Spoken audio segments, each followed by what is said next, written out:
So your latest record, The Infection, debuted at number 30 on the Billboard charts. How does that feel? What has that done for you? I hear you guys have a new deal on this. Keep going, Rob. You're doing great. Hey, no, first of all, congratulations on the new CD. We'll talk business first. Coming alive. Thank you. Obviously, a double DVD with the CD. What's all in store for those who haven't seen it yet? It's a monster package. I consider it the complete Chimaira experience. It's 3 discs, 2 are DVDs, 1's a CD.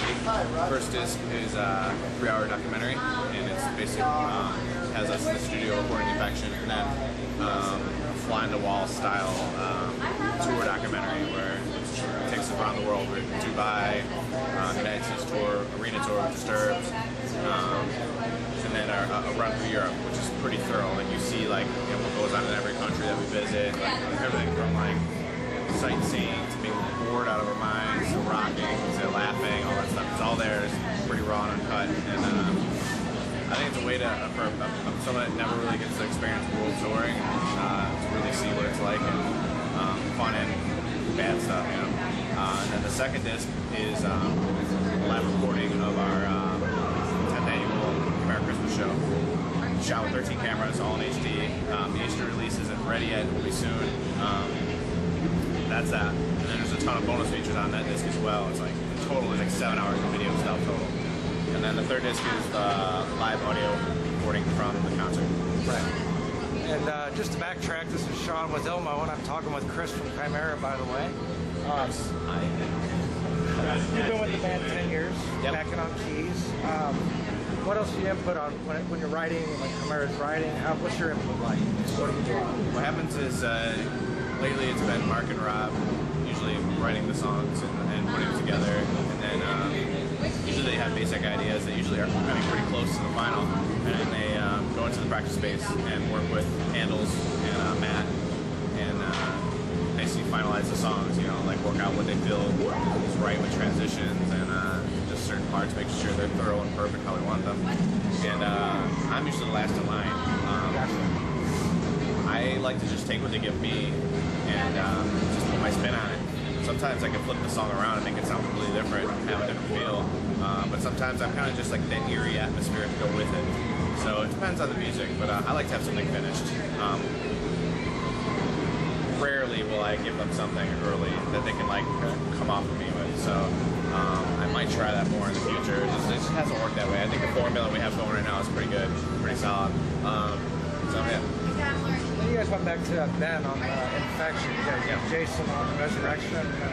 What was the transition on Resurrection, and why the decision to go back to Well, the reason why we chose Jason for the Resurrection record was just everything was so new and exciting. We wanted to just try something new with recording as well, because we were on a new label, we had our old drummer back, all these things felt great and fresh, and we're like, oh, why not try something new with recording? I mean, since all this stuff is so new, and why not see what can happen? And we love what happened there. It's a great studio, just an awesome producer, amazing musician, super talented guy. But when it came time to Infection, we sat down with the music we had and thought, you know, what would be best, or which situation would be best to record in. And it just turned out that Ben was the best thing. Like, it was close to home. We know Ben. We worked with him so many times. It was a record that was going to need patience, because we did a lot of stuff creatively on the fly. All the vocals were written on the fly, like all the lyrics, everything, all the melodies, all that stuff. The vocal patterns, all done on the fly. All my stuff was on the fly too. I just showed up, and I needed basically an environment where I could sit down and take my time and just go as I please and bounce off him and Mark for ideas and stuff like that, and Rob as well. And it was just the best environment for it, and it was definitely. It has nothing to do with like who's better than who. It was just that's what worked for that record. So, side note, off business from Cleveland. Pissed off in Cleveland. Still about LeBron, or do you give a shit? It doesn't matter. Yeah, it's over. I mean, we were pretty bummed for a good week or so. It is what it is. Dude's a piece of shit. He bails. Burned the city pretty bad. It's ain't worth even going into. It could have been, the whole thing could have done differently. It's like, it's not even just the fact that he's gone, it's just the way he did it was shitty. Yeah. So, fuck him. So, there we go. Yeah, well, we had to go off business a little bit. You know? Yeah. You're finishing up Mayhem through the end of August, right? Yeah, we have 2 weeks left of Mayhem. And then off to Europe after that? Yes, right now we have a tour booked in the UK. We're going to be there for about 3 weeks, hitting Ireland, Scotland, and then the actual United Kingdom. And we're pumped. It's kind of place that's always been good to us, and it's embraced us. They're the first of Europe to really like Chimaira grow and latch onto us. And we haven't done a full headline tour in the UK since 2004, so it should be interesting. Yeah, we're doing a lot of small places too, so it'd be like very intimate gigs. Any new cities out there that you haven't played yet, or? Not that I know of. I think we hit them all pretty much. Like seriously, like so many cities there. We're doing like at least 14 or 15 different cities when we go. Alright. So it should be cool. Check out Chimaira in the UK and on the Mayhem tour this summer. Thanks, Chris. Thank you.